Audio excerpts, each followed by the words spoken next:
حسن ناصر کو مارا کیوں گیا؟ اتنا بڑا تھریٹ تو نہیں تھا وہ، اتنی بڑی تنظیم تو نہیں تھی اس کے پاس. تو کیا ہم نے کبھی غور کیا کہ حسن ناصر ہی ٹارگٹ کیوں ہوا؟ اور یہ سوال کچھ سال پہلے میں نے ایک امریکن ڈپلومیٹ سے پوچھا تھا کہ 60s میں جو اس نے مجھ سے کہا کہ 60s میں جو کمیونسٹ موومنٹس چل رہی تھی ان کو جہاں جہاں بھی ریاست نے کرش کرنے کی پالیسی بنائی اس کو ہم نے سپورٹ کیا. اور یہ انٹرویو میرے پاس آج بھی موجود ہے اور ٹیلی ویژن پہ چلا بھی تھا، کیونکہ وہ شخص وٹنس تھا ہنری کسنجر اور ذوالفقار علی بھٹو کی جو ملاقات ہوئی تھی جس میں انہوں نے تھریٹ کیا تھا. بلایا تو میں نے اس کو اس وجہ سے تھا کہ وہ بیسیکلی میٹنگ کیا تھی، لیکن اس میں یہ بھی ذکر نکلا. تو حسن ناصر کو قتل کرنے کی کوشش نہیں کی گئی، اس فوج کو قتل کرنے کی کوشش کی گئی. اور یہی وجہ ہے کہ پاکستان میں سب سے پہلے اگر کسی سیاسی جماعت پر پابندی لگی تو کمیونسٹ پارٹی آف پاکستان. دیکھیے 1948 میں سب سے پہلا ایکٹ کون سا آرڈیننس نافذ کیا گیا؟ وہ تھا سیکورٹی ایکٹ آرڈیننس. اور اس کا مقصد ہی یہ تھا کہ پاکستان میں سیاست، ادب، صحافت اور ثقافت اس میں کہیں بھی پروگریسو رنگ نظر نہ آئے.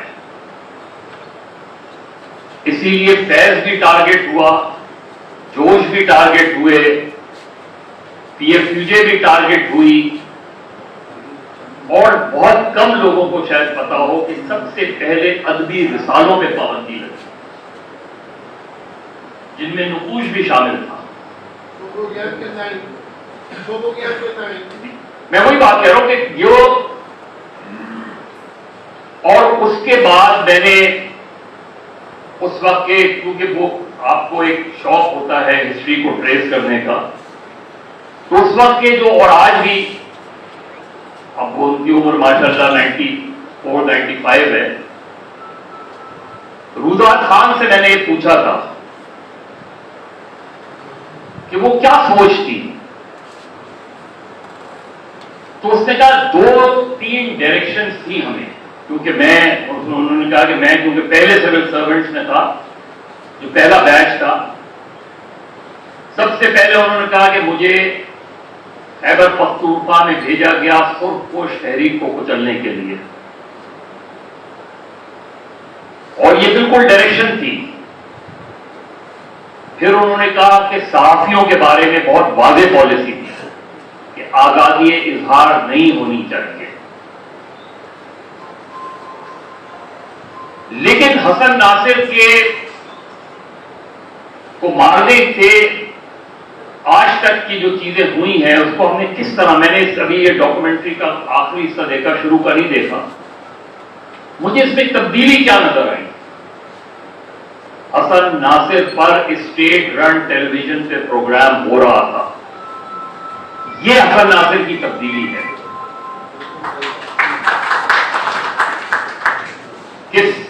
کہ سرکاری ٹیلی ویژن کے اوپر حسن ناصر ڈسکس ہو رہا ہے.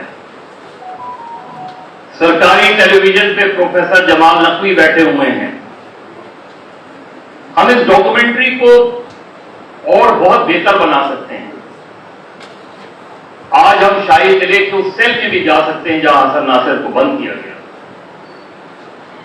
اور ابھی جب میں نے پی ایف یو جے پہ ایک ڈاکومنٹری کو 1 سال بھر پہلے شروع کروائی تھی تو ان جگہوں کو جہاں جہاں تحریک گئی ہے صحافیوں کی، کوٹ لکھپت جیل جہاں کوڑے لگے تھے، وہ جگہیں جہاں گرفتاریاں دی گئی تھیں، ان سب کو کیپچر کرنے کی کوشش کی. آج یہاں بہت سے لوگ ایسے بیٹھے ہیں جنہوں نے قید و بند کی صحبتیں برداشت کی ہیں، کیا ہم نے اس کو ڈاکومنٹ کرنے کی کبھی کوشش کی؟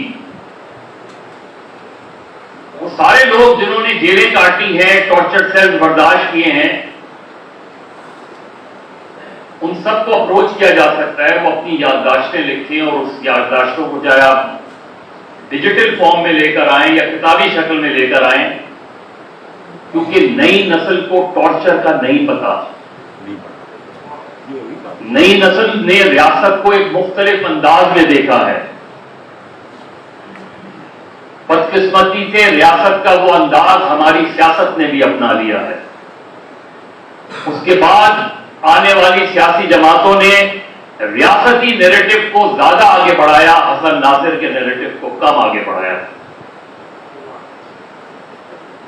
ہماری سیاسی جماعتیں ریاست کے اعلی کار کے طور پہ پروگریسو رنگ بھی دیتی ہیں، فیض اور جالب بھی ان کے جلسوں میں ہوتے ہیں،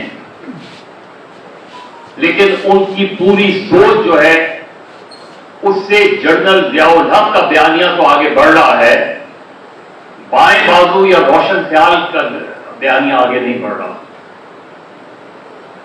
بات حسن ناصر سے نذیر عباسی تک آ جاتی ہے۔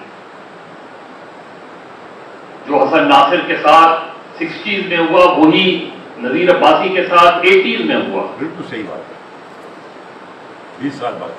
اور یہ ساری باتیں جو ہیں اس لیے ضروری ہیں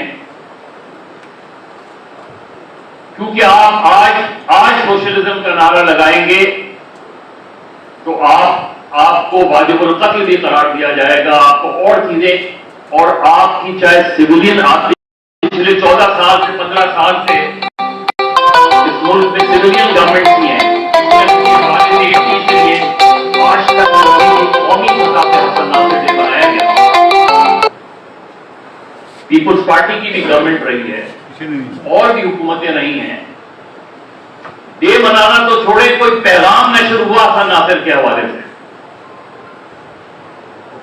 یہ سوال ان سب سے کرنے کی ضرورت ہے جو اپنے آپ کو روشن خیال یا پروگریسو کہتے ہیں اور کسی نہ کسی حوالے سے حکومتوں کا حصہ رہتے ہیں۔ آج تک آپ نے بلوچستان اسمبلی سے کبھی بھی بلوچستان کے نامعلوم افراد کے حوالے سے کوئی قرارداد دیکھی ہے؟ اس میں بیٹھے کون سے لوگ ہیں جو حکومتوں میں ہٹاتے ہیں تو پروگریسو موومنٹ میں جوائن کر لیتے ہیں اور پھر حکومت میں چلے جاتے ہیں؟ تو یہ سیکورٹی اسٹیٹ کا جو کانسیپٹ ہے اس میں بیسکلی وہ سب سے زیادہ خوفزدہ آپ سے ہوتے ہیں۔ وہ یہ مین اسٹریم پولیٹیکل پارٹی سے خوفزدہ نہیں ہوتے ہیں، اس لیے کہ انہیں پتا ہوتا ہے کہ یہ مین اسٹریم پولیٹیکل پارٹیز جو ہیں یہ کہیں نہ کہیں ان کے ساتھ، کیونکہ جب حسن ناصر مرا تو ہمارا ادیب بھی، ہمارا صحافی بھی، ہمارا سیاستدان بھی سب نے گیٹ نمبر 4 کا رخ کر لیا۔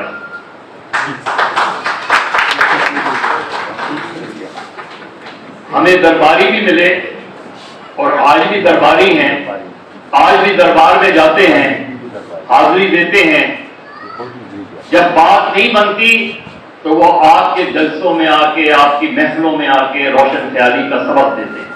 سب تو نہیں گئے، منافق ہے، میں سب کی بات نہیں کر رہا تھا، مجھے بھی پتا ہے، لیکن جو نہیں گئے انہوں نے کیا کیا؟ یہ سوال منظور صاحب، ٹریڈ یونین موومنٹ کہاں چلی گئی؟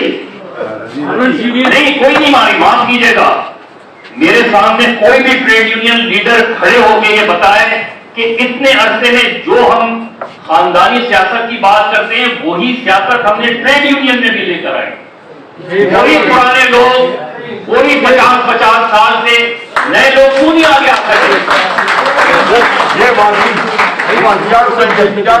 سیاسی جماعتوں نے اپنی ٹریڈ یونین بنا کے ٹریڈ یونین تحریک کو نقصان پہنچایا کیونکہ ہم تقسیم ہو گئے، صحافیوں کی تنظیمیں تقسیم ہو گئی، پروگریسو موومنٹ کو اسی لیے نقصان پہنچا آگے ہے ذرا نظریاتی سیاست کو اسی لیے نقصان پہنچا. یہ اچھا طریقہ ہے. اور آج جب 50 اور 60 میں ایفڈو اور پروڈا جیسا قوانین آئے جس کے تحت 2-2.5 ہزار سیاسی کارکن مشرقی پاکستان سے مغربی پاکستان تک سب نااہل ہو گئے, کسی کو آگے آنے نہیں دیا گیا, تو وہاں جو چیزیں آئی تھی, میں نے آج یوسف مسیح خان صاحب کے بھی جلسے میں یہ کہا تھا کہ آپ کے نظریے کو کوئی اور کیش کر لیتا ہے, آپ کے نعروں کو کوئی اور کیش کرتا ہے, اس لیے کہ آپ اسپیس دیتے جاتے ہیں.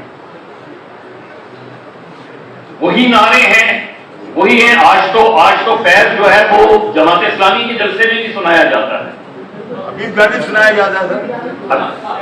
تو یہ کیوں ہوا؟ اس لیے کہ آپ ان لوگوں تک نہیں پہنچ سکے. حسن ناصر کو ہم نے طلبہ تک نہیں پہنچایا. نذیر عباسی کے بارے میں آج کے طالب علم کو نہیں پتا نذیر عباسی کون تھا. یہ میری خامی ہے, یہ آپ کی خامی ہے. اور جب تک آپ ان چیزوں, جیسے ابھی کیسر بنگالی صاحب نے بات کی کہ یہ نعرہ لگا کے جب آپ سڑک پہ نکلیں گے آپ کے ساتھ کتنے لوگ کھڑے ہوں گے, جتنے لوگ کھڑے ہوں گے اتنی تنظیمیں ہوں گی. جب تک بائیں بازو کی ایک جماعت نہیں بنے گی, یہ آپ, ہو سکتا ہے میں غلط ہوں, جب تک بائیں بازو کی سوچ ایک نہیں ہوگی اس وقت تک آپ آگے نہیں بڑھ سکیں گے. میں اپنے تئیں اپنا کام کرتا رہوں گا, آپ اپنے تئیں اپنا کام کرتے رہیں گے, کوئی دوسرا اپنے کام کرتا رہے گا, لیکن ہم بکھرے رہیں گے کیونکہ یکجا کرنے والی قوتیں ختم ہوتی جا رہی ہیں.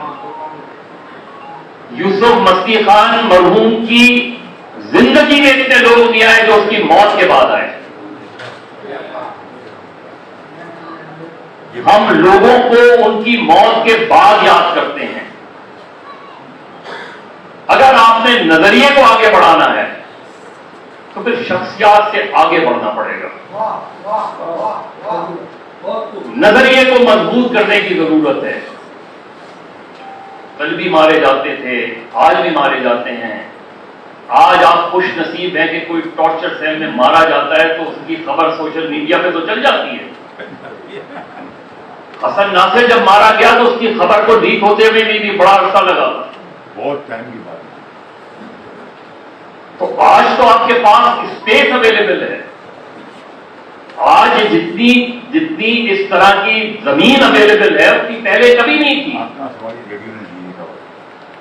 آج آپ کسی کی آزادی اظہار کی رائے پہ پابندی لگاتے ہیں, اس کی آواز کو میوٹ کرتے ہیں, سوشل میڈیا پہ آپ اس کی آواز چل پڑتی ہے تو اس کا رابطہ نہیں ہو رہا, اس کا رابطہ کٹ نہیں رہا.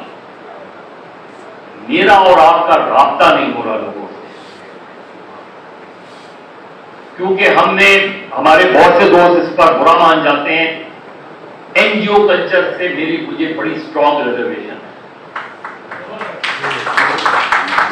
این جی او کلچر نے تحریکوں کو نقصان پہنچایا ہے میرے نزدیک, کیونکہ ہم ڈرائنگ روم میں بند ہو کے, ہوٹلوں میں بند ہو کے رہ گئے ہیں.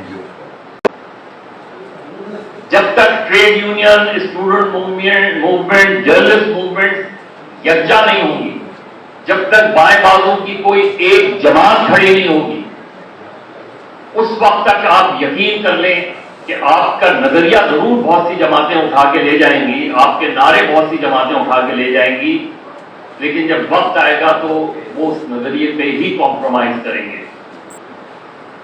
لہذا میں آخر میں صرف اتنا کہوں گا کہ حسن ناصر کو یاد کرنے کا صرف ایک طریقہ ہے کہ وہ جس وجہ سے مارا گیا, جس ریاستی ریٹ کو اس نے چیلنج کیا تھا,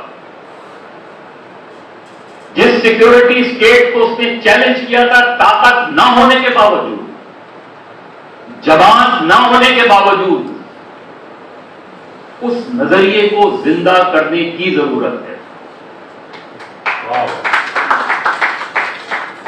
چھوڑ دیں کمیونزم سوشلزم کیا ہے، یہ تو بہت آئیڈیلسٹک چیزیں ہیں.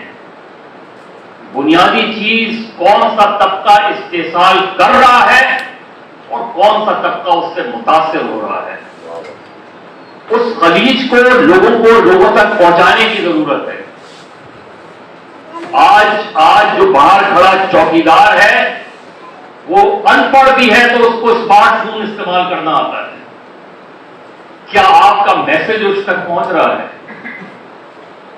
اگر آپ کا میسج اس تک نہیں پہنچ رہا تو یاد رکھیں کہ آپ کا مخالف جو بیانیاں رکھتے ہیں دائیں بازو کے لوگ، انہوں نے اپنے آپ کو ریویو کیا. آج سے چند سال پہلے حافظ سعید یا اس طرح کے لوگ کیمرے کے سامنے آنا بدعت سمجھتے تھے، لیکن انہوں نے اس کی طاقت کو سمجھا. القاعدہ، طالبان، انہوں نے اس کی طاقت کو سمجھا. اور آپ دیکھیں اس سوال میں آپ کچھ نہیں کر سکتے، مولوی فضل اللہ کا ریڈیو جو ہے وہ کام کر گیا. تو میرا خیال ہے اس چیز کو جب آپ اس وقت، میں سمجھتا ہوں بہت اپارچونٹی ہے آپ کے پاس. بدقسمتی سے ہم جب بات کرتے ہیں، جب یکجا ہونے کی بات کرتے ہیں، جب ایک ہونے کی بات کرتے ہیں، تو سب اپنے اپنے نیریٹو لے کے آ جاتے ہیں. جب ہم حسن ناصر کی برسی مناتے ہیں تو سب ایک پلیٹ فارم پہ آ جاتے ہیں، لیکن جب ہم اس کے نظریے کی بات کرتے ہیں تو سب اپنا اپنا پلیٹ فارم استعمال کرتے ہیں. یہی حسن ناصر کا میسج ہے، یہی نذیر عباسی کا میسج ہے، یہی ان سارے سیاسی کارکنوں کا میسج ہے جنہوں نے عقوبت خانوں میں زندگیاں اپنی گنوا دی. کسی نے اپنی آنکھ گنوا دی، کسی نے اپنا جسم گنوا دیا، کسی نے اپنی معاشی صورتحال، اس کے گھر کے مسائل اس نے نظر انداز کر دیے، لیکن اس نے وہ نظریے کے ساتھ جڑا رہا. یہی ہے، دینا پڑے کچھ بھی ہٹ جانا، سچ ہی لکھتے جانا، مت ڈر جانا، مت دب جانا، سچ ہی لکھتے جانا.